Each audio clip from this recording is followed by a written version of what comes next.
ভারতবাসী ভিন্নভাষী আমরা বাস করি পাশাপাশি, কেউ শ্রমিক কেউ চাষি, সবার মধ্যে ভালোবাসাবাসী নিয়ে আমরা বসবাস করব।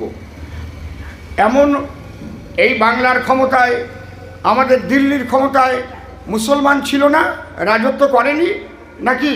করেছে তো। ওই যে বাবার আবার কি কয় হয়েছে জ্বর নাকি, বাবার হয়েছে আবার জ্বর সারিল ঔষধে, তা এগুলো করে নাই।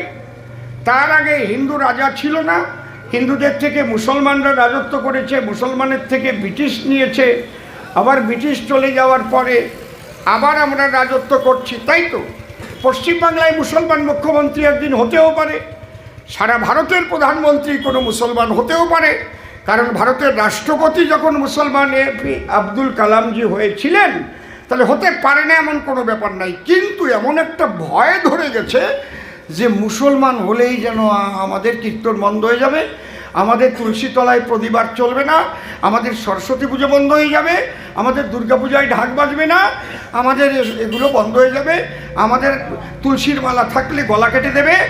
এইরকম একটা বিশাল ভয়ের সঞ্চার আমাদের মধ্যে হয়েছে। ঠিক কিনা বেঠিক বলুন আপনারা? হয়েছে তো।